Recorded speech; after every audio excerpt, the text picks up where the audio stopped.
퀴즈를 좀 2개 내겠습니다. 첫 번째 퀴즈. 메시아인 예수 그리스도의 족보에 등장하는 여인은 몇 명일까요? 하나, 둘, 셋, 5명입니다. 타말, 라합, 룻, 우리아의 아내 밧세바, 그 다음에 어머니 마리아, 5명. 그 중에 라합과 룻은 이방인입니다. 라합은 가나안 족속의 여인이고요. 룻은 모압 족속의 여인입니다. 2번째 퀴즈 나갑니다. 성경 66권 중에 여자의 이름으로 되어 있는 성경은 몇 권일까요?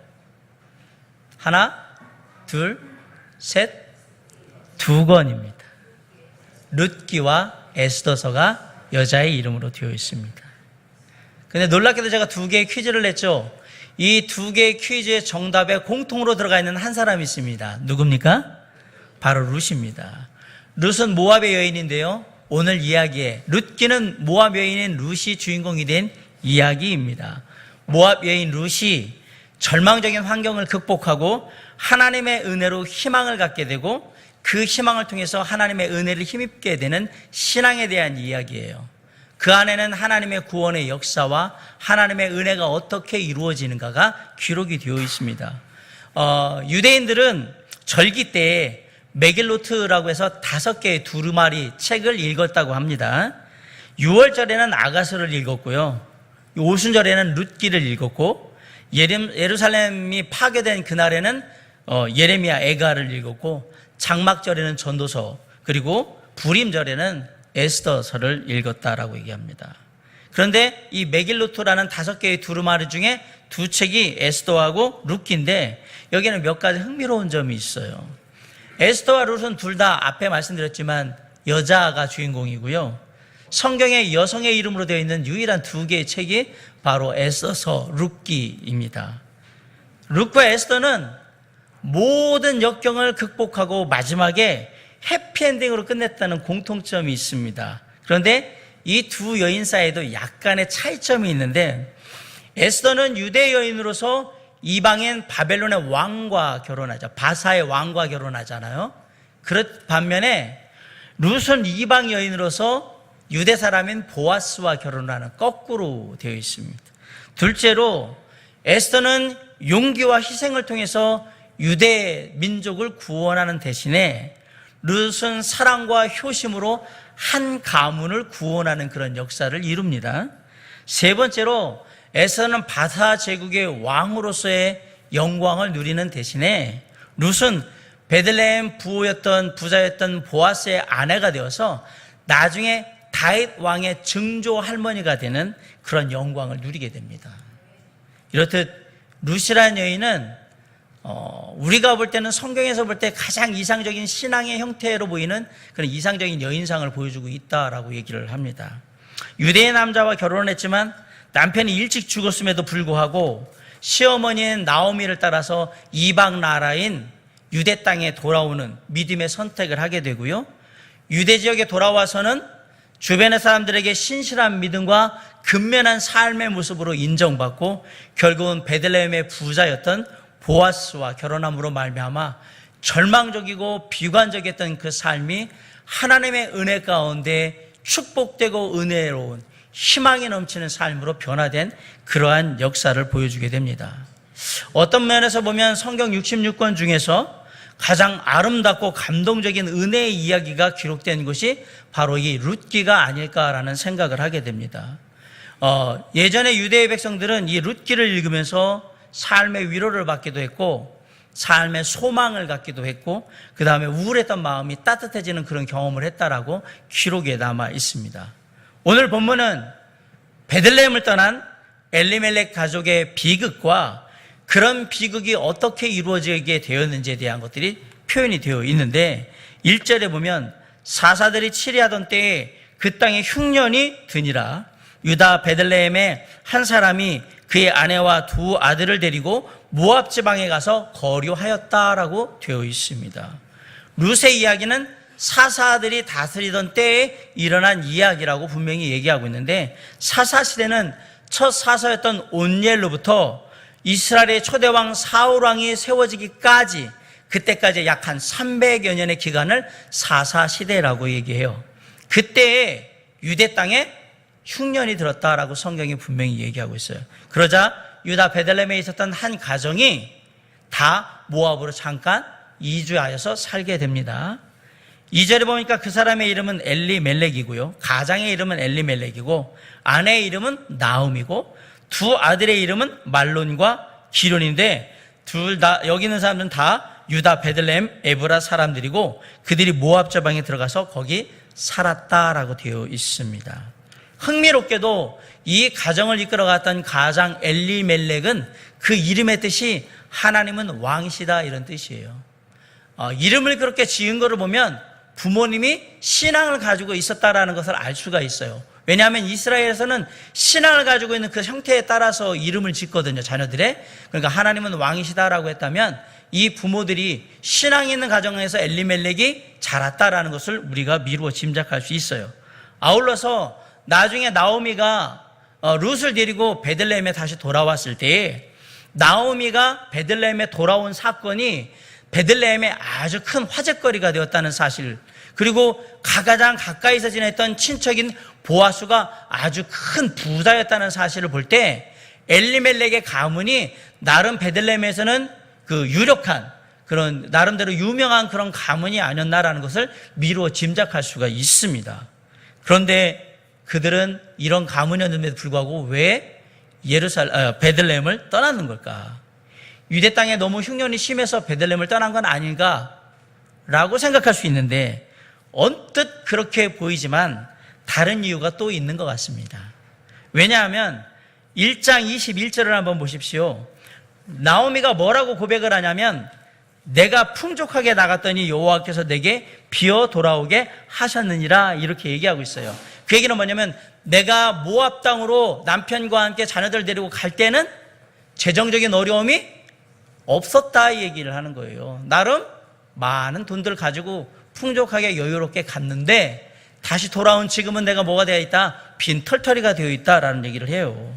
이 말씀을 보면 엘리멜렉의 가정이 모압 땅으로 이주를 할 때는 재정적인 어려움 때문에 모압 땅으로 이주한 것으로 보이지는 않는단 말이에요. 그러니까 그것이 유일한 이유만은 아닌 것 같고 다른 이유들이 있어 보입니다. 어떤 분들은 엘리멜렉의 가족들이 건강상의 이유 때문에 모압에 간 건 아닌가라고 추측을 하는데, 그 이유는 엘리멜렉의 큰 아들의 이름이 말론입니다. 말론의 뜻은 허약한, 병약한 자라는 뜻이에요. 둘째 아들 기론의 뜻은 힘없는 자, 허약한 자, 이런 뜻이에요. 아이고, 큰아들, 둘째 아들 이름이 다 그런 거 보니까 되게 어릴 때부터 건강이 안 좋았나 봐요. 그래서 아마 유대 땅에서 사는 것은 건강에 안 좋으니까 모압 땅으로 요양차 잠깐 가서 뭐 사정도 뭐 흉년도 들고 그러니까 가서 살다 오지, 이런 식의 생각을 하지 않았겠느냐라고 말하고 있는 것을 봅니다. 아무튼 흉년으로 경제적인 어려움 때문에 유대 땅을 떠났든 가족의 건강을 위해서 고향인 베들레헴을 떠났든 간에 떠난 그 결과는 어떻게 됐냐? 3절에 나오미의 남편 엘리멜렉이 죽고 나오미와 그의 두 아들이 남았다라고 먼저 그 첫 번째 결과를 얘기를 해요. 누가 죽었어요? 남편인 엘리멜렉이 죽었어요. 그러자 나오미는 남은 두 아들 말론과 기론을 장성하게 키워서 모압에 있는 여자 중에 하나를 선택을 해서 둘 다 결혼을 시킵니다. 첫 번째는 오르바고요, 또 하나의 이름은 룻이었습니다. 그렇게 10여 년 정도를 모압에서 살다가 두 아들마저 죽고 시어머니와 두 며느리만 남는 상황이 되어서 이제 그 상황 가운데 처해지는 모습이 오늘 말씀입니다. 이런 나오미의 상황 속에서 엘리멜렉의 가문을 통해서 우리가 배울 수 있는 교훈이 뭐냐? 어려워도 믿음의 자리를 반드시 지켜야 한다라는 사실입니다. 본문의 1절에 보면 하나님의 약속하신 가나안 땅에 흉년이 들었습니다. 어디에 흉년이 들었다고요? 하나님의 약속하신 땅 가나안, 젖과 꿀이 흐르는 땅이라고 얘기했던 그 가나안에 지금 흉년이 들었어요. 마찬가지예요. 하나님 믿는다고 흉년이 안 드는 거 아닙니다. 인생에 어려움 당할 수 있고 고난 당할 수 있고 괴로움 당할 수 있고 하나님 믿어도 다 그렇게 될 수 있다라는 얘기입니다. 중요한 건 인생의 흉년이 찾아왔을 때 그때도 내가 정말 하나님을 믿고 의지하며 하나님과 함께 할 수 있겠는가가 더 중요한 겁니다. 안타깝게도 많은 사람들이 인생의 흉년이 다가오면 믿음을 버립니다. 정말 믿음이 필요할 때가 언제냐? 내 인생의 흉년이 다가올 때 그때가 진짜 믿음이 필요할 때인데 놀랍게도 그때의 믿음을 버리거나 믿음이 약해져서 정말 믿음이 얼마나 중요한 것인지 그리고 하나님의 살아 역사하심이 얼마나 소중한 것인지를 체험할 수 있는 기회를 갖지 못하는 것을 우리가 보게 됩니다. 목회자의 입장에서 보면 지금 저 문턱만 넘어가면 정말로 믿음의 놀라운 역사를 볼 수 있을 텐데라는 생각이 이렇게 들면서 보이는 때가 있거든요. 그런데 그것을 넘지 못하고 푹 넘어지는 걸 보면 그리고 뒤로 물러나서 떨어지는 걸 보면 너무너무 안타까울 때가 참 많아요. 본문에 나오는 엘리멜렉은 안타깝게도 그 시험의 문턱을 넘지 못하고 약속의 땅을 버리고 아내와 두 아들을 데리고 모압 땅으로 가게 됩니다. 처음에 갈 때는 나름의 이유가 있었겠지요. 흉년 들어가지고 먹고 살기 힘들다는 이유도 될 수 있고요. 아이들이 아프다는 이유도 될 수 있고 여러 가지 나름대로 이유와 변명거리가 있었을 겁니다. 그러나 이유가 어쨌든 간에 하나님이 있으라고 하신 자리를 떠나는 것은 불행의 시작이 됩니다. 특히 먹고 사는 문제 때문에 하나님을 버리거나 먹고 사는 문제 때문에 예배의 자리, 기도의 자리를 파하는 것은 하나님이 기뻐하지 않습니다. 그것은 팥죽 한 그릇에 장자권을 팔았던 에서의 모습과 별반 다르지 않기 때문에 그렇습니다. 왜 하나님이 에서를 미워하셨는가요? 육신의 안위를 위해서 신앙을 버렸고요. 현실의 만족을 위해서 하늘의 소망을 팔았기 때문에 그렇습니다. 이런 에서의 후손들이 나중에 에돔 족속이 되잖아요. 그런데 이 에돔 족속은 시간이 가면 갈수록 더욱더 삶이 황폐하게 돼요. 말라기 1장 4절에 보면 이 에돔 족속이 다시 한번 뭔가 해보려고 회생을 하려고 할 때 하나님이 그들을 헐어버리셨다라고 얘기를 해요. 하나님이 없는 사람은 다시 일어서는 것 같아도 곧 허물어지게 되어 있습니다. 그러나 하나님을 믿는 사람은 아무리 넘어져도 다시 일어나게 되어 있습니다. 엘리멜렉은 흉년을 견디지 못하고 하나님을 섬기는 백성이었음에도 불구하고 가족들을 데리고 이방 땅인 모압으로 가서 지내게 돼요. 흥미로운 것은 1절의 말씀에 모압 지방에 가서 거류하였다라고 말하고 있어요. 거류했다라는 원래의 히브리 뜻은 잠시 거처를 정하고 지냈다 이 뜻이에요. 그러면 엘리멜렉의 가정이 갈 때는 오래 있을 생각이 아니라 잠깐 갔다가 나중에 다시 돌아와야지 이런 생각을 하고 떠났다라는 것을 우리가 알 수 있어요. 맞습니다. 누구든지 처음에 떠날 때는 다 그런 식으로 생각하고 그렇게 말하면서 세상으로 가고 예배도 빠지고 그러는 거예요.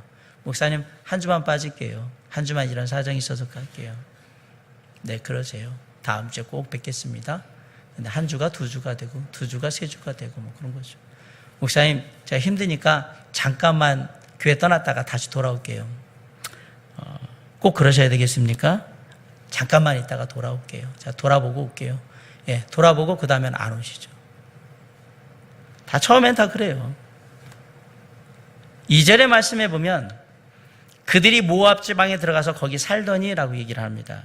거기 살더니라는 말의 히브리 원래 뜻은 그곳에 완전히 정착했다 이 뜻입니다. 1절과 2절에 거류했다는 말과 거기 산다는 말은 의미가 완전히 다르다 이 얘기예요. 맞습니다. 누구든지 그렇게 해서 잠깐 있다 올게요 그러고 세상에 가잖아요. 갔는데 세상에 사는 게 더 편하고 즐겁고 재밌으면 어떻게 하는 거예요? 그냥 눌러 앉는 거예요. 안 돌아옵니다.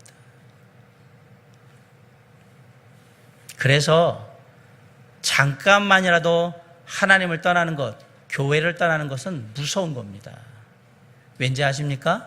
그 잠깐에 나머지 모든 중요한 것들을, 소중한 것들을 다 영원히 잃어버릴 수도 있기 때문에 그렇습니다.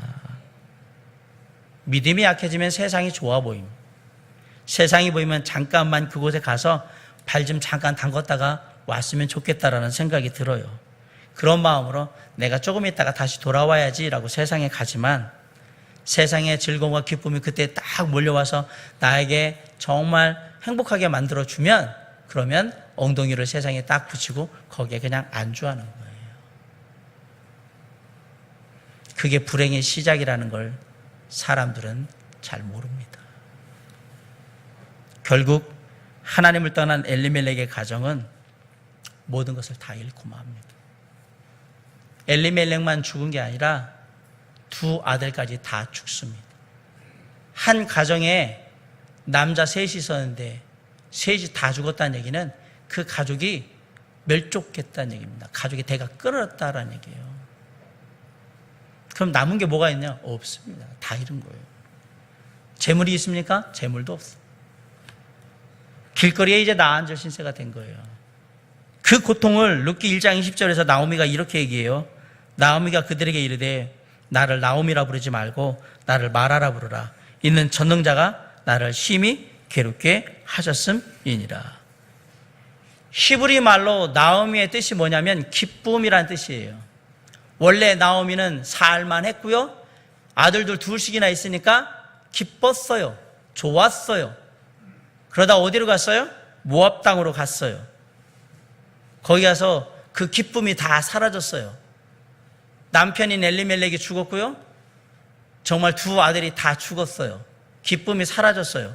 그런 상태에서 다시 베들레헴으로 돌아왔을 때 베들레헴에 있는 사람들이 나오미를 알아보고 나오미가 돌아왔다라고 말했어요. 쉽게 말하면 기쁨이 돌아왔다라고 얘기하자 나를 기쁨이라고 부르지 말고 나를 마라라고 부르세요. 왜? 내가 하나님을 떠나서 쓰리쓴 인생의 경험을 하고 왔습니다 이 얘기예요. 내가 하나님을 떠나서 하나님이 있으라고 한 곳을 떠나서 갔더니 내 인생에 정말 쓰디쓴 경험을 하게 돼서 다시 왔어요. 나를 이제 마라라고 부르세요. 나오미라고 부르지 마세요. 그러면서 21절에 하나님을 떠난 인생이 결국 어떻게 되는지 그 고백을 합니다. 내가 풍족하게 나갔더니 여호와께서 내게 비어 돌아오게 하셨느니라. 우리가 하나님을 떠나고 하나님을 예배하는 자리, 하나님께 기도하는 자리, 하나님을 전하는 그 자리, 하나님의 마음으로 섬기는 자리를 떠나면 우리에게 돌아오는 것은 결국 아무것도 없고 빈 껍데기뿐인 인생이 되게 될 겁니다. 그러니까 아무리 힘들어도, 아무리 괴로워도, 아무리 고민이 많더라도 말씀의 자리, 기도의 자리, 섬김의 자리, 주님을 전하는 그 전도의 자리를 절대로 떠나시면 안 됩니다. 하늘의 것을 추구하면 나중에 땅의 것도 따라오게 되어 있습니다. 그러나 하늘의 것을 버리면 지금 내가 누리고 있던 땅의 것도 사라지게 되어 있습니다. 그렇기 때문에 어떤 일이 있어도 절대로 하나님이 있으라고 한 그 자리를 벗어나시면 안 됩니다. 지난주에 저희들이 창립 40주년 감사 예배를 드렸습니다. 저는 그 모든 행사를 준비하면서 교회의 역사도 생각하고 새롭게 사진들을 보면서 많은 생각들을 했어요. 그리고 원로 목사님의 여러 가지 많은 이야기들도 들었어요. 교회에 수많은 상황들이 새롭게 다가오는 것들이 정말 많아요. 처음에 닭장에서 시작했던 교회의 그 시작부터 9월동에 건축을 했을 때 성도들이 벽돌 하나하나 다 치고 날르면서 공사했던 그 시작부터 교회에 비가 새가지고 고생했던 일들, 화장실이 안 좋아가지고 화장실 때문에 고생하다가 화장실을 다시 막 지었던 일들, 사모님이 아파서 사역을 거의 할 수 없었던 일들, 이제 여러 가지 비전을 갖고 땅을 사서 이 도림동으로 이전하게 된 일들, 식당을 허물고 새 예배당을 건축하려고 했던 일들, 재정적인 어려움을 걸고자 우리 자매님들이 한바식당을 하면서 재정을 도왔던 일들, 숱한 일들, 제가 뭐 몇 가지만 얘기를 드렸지만 숱한 일들을 다 지나서 지금 여기까지 왔어요. 지난 40주년 감사 예배를 하면서 제가 가장 인상 깊은 시간이 무슨 시간이었느냐? 장기 출석자들을 시상한 겁니다. 5분을 비록 시상했지만 저의 마음 가운데는 5분이 아니라 정말 주님의 몸된 교회를 20년, 30년, 40년씩 지켜오신 그분들이 너무너무 소중하고 너무 감사하고 너무 고맙고, 왜냐하면 그들이 우리 교회의 역사이기 때문에 그렇습니다. 어떤 분은 피치 못할 가정 사정 때문에 교회를 떠나고 싶었을 것입니다. 어떤 분은 교회의 이런저런 안 좋은 모습 때문에 교회를 떠나고 싶었을 것입니다. 어떤 분은 교회 안에 어떤 성도와 사이가 안 좋아서 교회를 떠나고 싶었을 겁니다. 어떤 분은 김용호 원로 목사님이나 담임 목사님 저 박상신 목사의 모습 부족하고 연약한 모습 때문에 교회를 떠나고 싶었을 것이고, 주님 안에서 그런 마음을 갖고 있을 때 하루하루가 얼마나 괴롭고 고민스럽고 힘든 시간인지 아마도 그런 시간들을 보냈을 거라고 생각을 합니다. 그리고 정말로 누군가는 교회를 떠났습니다. 그리고 누군가는 교회를 떠나는 후 완전히 하나님을 떠났습니다. 누군가는 또 다른 교회에 가서 그곳에서 또다시 하나님을 예배하고 하나님을 기도하고 하나님을 전하고 하나님을 섬기는 하나님의 사람이 되어 있습니다. 하지만 누군가는 지금까지 이 자리를 지키고 있습니다. 그대로 남아 있습니다. 여러분은 왜 이 자리에 남아 계십니까? 왜 이 자리를 지키고 계십니까? 누구라서 한 번쯤 교회를 떠나고 싶지 않았겠습니까? 누구라서 이런저런 불만이 없었겠습니까? 누구라서 교회 일 보면서 화나는 일이 없었겠습니까? 누구라서 한 번쯤 목회자에게 가서 이러면 안 되는 거 아니냐고 따지고 다그치고 한 일이 없었겠습니까? 누구라서 아무개 성도 꼴 보기 싫어가지고 아프다고 핑계대고 교회 예배 안 온 적이 누구라서 없겠습니까? 누구라서 그동안 교회를 떠날 이유가 없었겠냔 말이에요. 다 하나씩은 다 있지. 다 있죠. 아니요, 하나만 있겠습니까? 찾기 시작하면 10개, 20개, 100개, 1000개라도 찾을 수 있는 게 교회 떠날 이유인데요. 그럼에도 불구하고 지난 40년을 지나서 지금까지 몸된 교회를 떠나지 않고 꿋꿋하게 묵묵하게 지키시고 계신 이유가 뭡니까? 왜 지키고 계신 겁니까? 다 나름대로 이유가 있겠죠.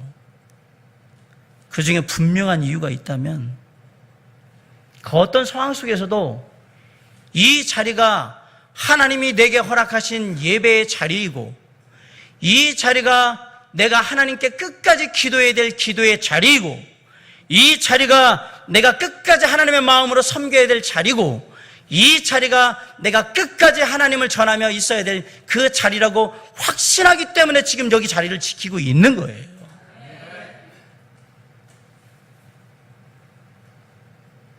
정말 잘하셨어요. 고맙습니다. 여러분이 있기 때문에 우리 도림 성서침례교회가 은혜의 40년을 지나온 거예요. 그리고 여러분이 있기 때문에 앞으로 우리 교회가 비전의 40년을 주님 앞에 달려갈 수도 있는 겁니다.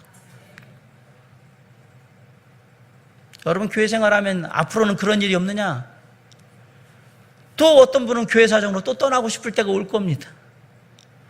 또 어떤 분은 교회 이런저런 것들이 마음에 안 들어 떠나고 싶을 때가 올 겁니다. 또 어떤 분은 담임 목사님 제가 마음에 안 들어 떠나고 싶을 때가 올 겁니다.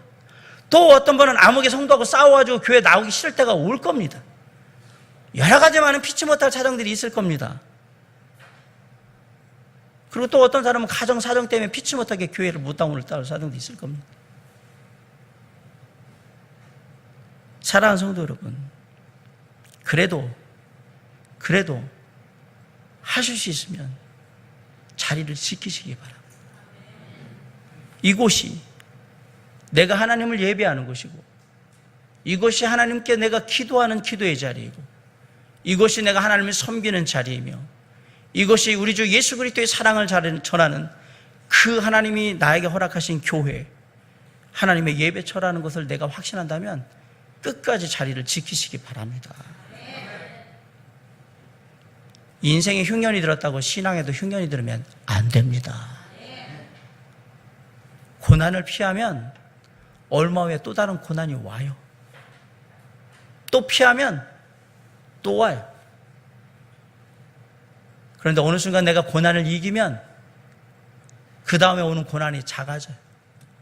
또 이기면 또 작아져요.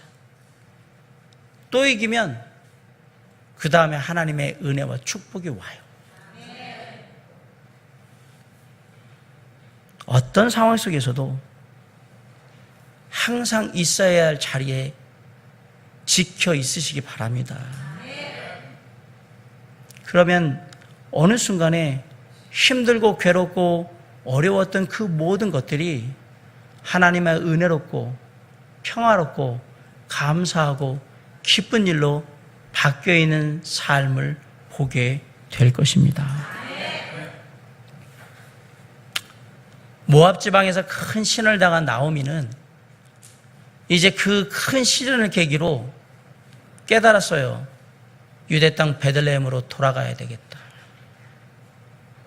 그 시련을 통해서 내가 이 이방 땅에 와가지고 하나님 없는 이방 땅에 와가지고 남은 게 하나도 없다라는 걸 알고 이제 어디로 가느냐?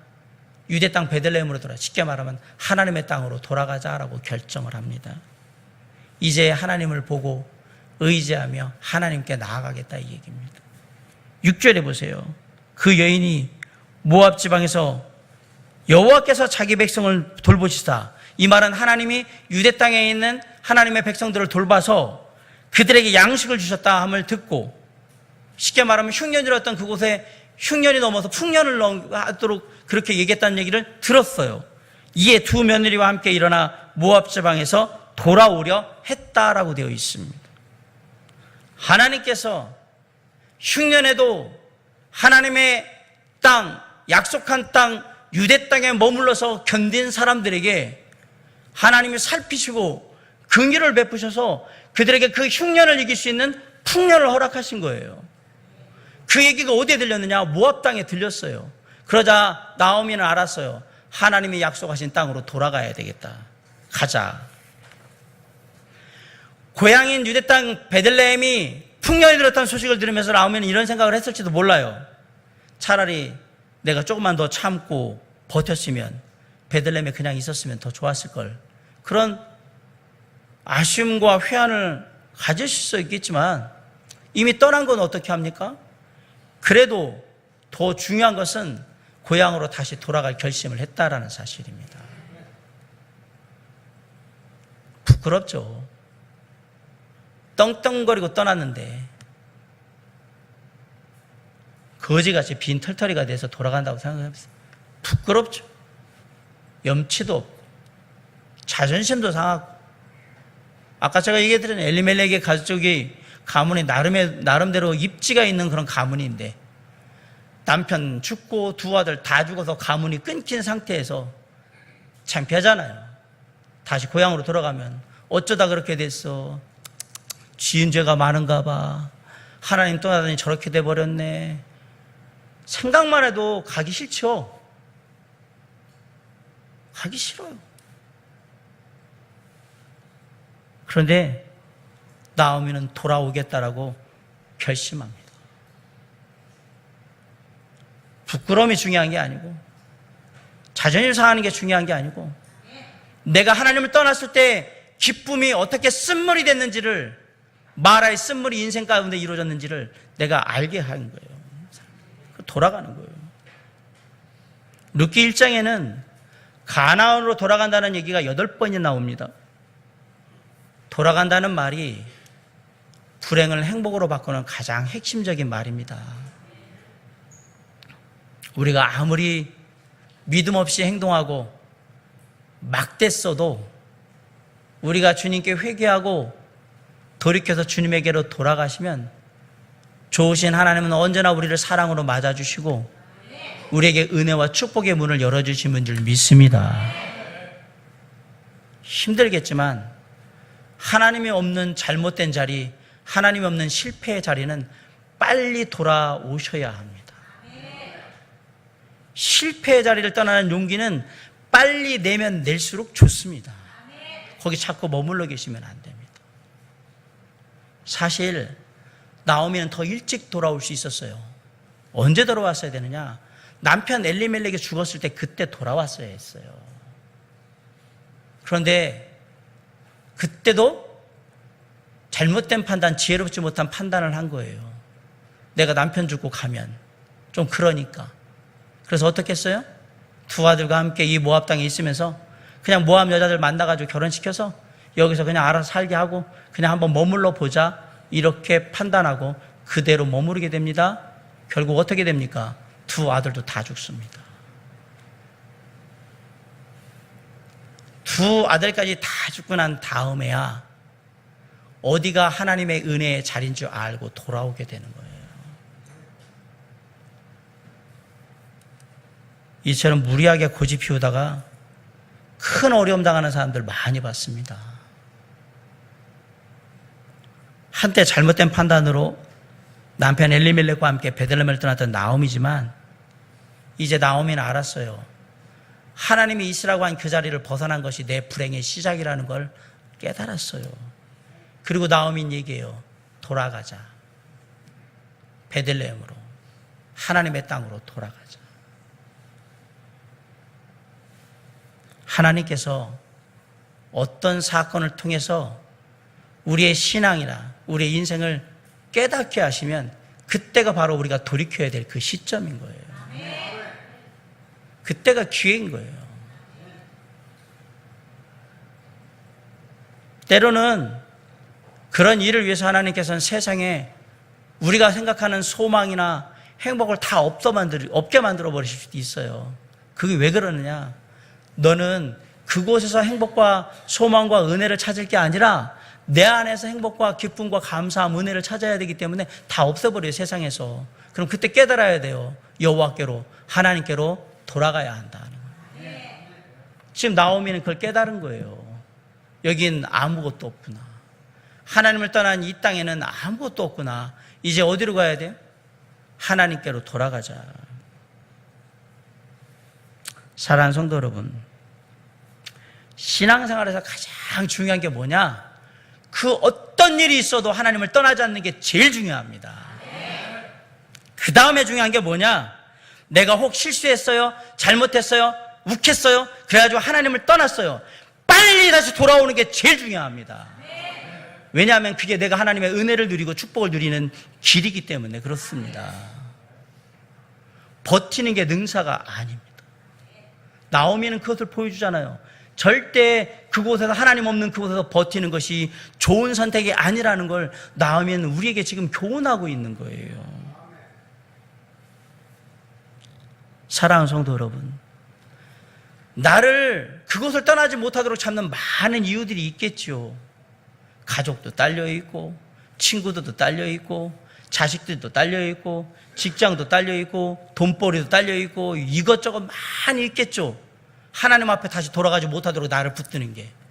그러나 그 모든 것들을 다 뒤로 하고 과감히 하나님께 돌아가는 용기는 빨리 내는 게 좋단 말입니다.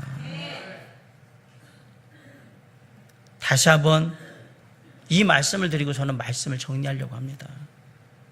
오늘 나오면 우리에게 가장 중요한 신앙의 교훈이 뭔지를 얘기를 해주고 있습니다. 그러면서 나오면 이렇게 고백하는 겁니다. 그 어떤 일이 있어도 하나님이 있으라고 한 그 자리를 절대로 벗어나지 말라고 얘기하는 겁니다. 내 인생을 봐라. 내가 어떻게 됐는지. 하나님이 있으라고 한 그것을 벗어나서 내가 어떻게 됐는지 내 인생을 보라고 얘기를 하고 있습니다. 그리고 두 번째 교훈을 주는 건 뭐냐면, 내 인생을 봐라. 내가 미적거리면서 두 아들 죽을 때까지 그러고 있다가 다 하나도 없이 그렇게 되지 않았냐. 내가 남편 죽었을 때 빨리 돌아왔으면 두 아들은 그렇게 안 됐을지도 모른다는 그런 생각들을 하지 않겠어? 이런 처참한 결과는 내가 보지 않았을까라는 생각하지 않겠냔 말이에요. 그러면서 우리에게 얘기하는 거예요. 실패의 때에 하나님이 없는 그곳은 가능한 한 빨리 결단하고 벗어나서 하나님께 돌아와야 한다라고 얘기하는 거예요. 지금 내가 있는 예배의 자리를 소중히 여기십니까? 끝까지 지키시기 바랍니다. 지금 내가 하나님께 기도하는 이 기도의 자리를 끝까지 지키시기 바랍니다. 지금 내가 주님의 마음으로 온전히 사랑으로 섬기는 이 섬김의 자리를 죽을 때까지 지키시기 바랍니다. 그리고 지금 주님의 나라가 다시 이 땅에 이루어지는 날까지, 내가 주님 앞에 서는 날까지 우리 주 예수 그리스도의 은혜의 복음을 전하는 이 자리가 바로 내가 있어야 될 자리라면 있는 힘을 다해서 지키시기 바랍니다. 사랑하는 성도 여러분, 하나님이 있으라고 한 곳은 죽을 힘을 다해서 지켜야 되는 거예요. 그리고 하나님이 버리고 떠나라고 한 자리는 죽을 힘을 다해서 떠나야 하는 거예요. 그게 신앙의 교훈이에요. 오늘 나오미는 우리에게 그 교훈을 얘기하고 있는 거예요. 지금까지 여러분이 하나님의 말씀의 자리, 은혜의 자리, 기도의 자리, 섬김의 자리, 그리고 정말 주님을 전하는 그 자리를 잘 지켜오셨다면 앞으로도 꿋꿋하게 끝까지 잘 지켜나가시기 바랍니다. 내 인생에 나오미와 같은 인생의 흉년이 오지 않도록, 우리의 자녀들이 인생의 흉년을 당하지 않도록 할 수 있는 비결은 무엇이냐? 비록 잠깐의 흉년, 잠깐의 어려움은 있을지 몰라도 온전히 하나님을 끝까지 섬기며 나아갈 때 주님께서 다 회복하며 돌이키신다는 그 믿음으로 그 자리를 지킬 때에 하나님의 은혜와 역사가 반드시 함께하게 되실 것입니다. 늘 그 자리를 지킴으로 말미암아서 하나님의 은혜와 축복을 우리의 삶 가운데 늘 경험하고 주님 앞에 승리하는 믿음의 승리자가 될 수 있기를 주님의 이름으로 간절히 축원합니다. 기도하시겠습니다.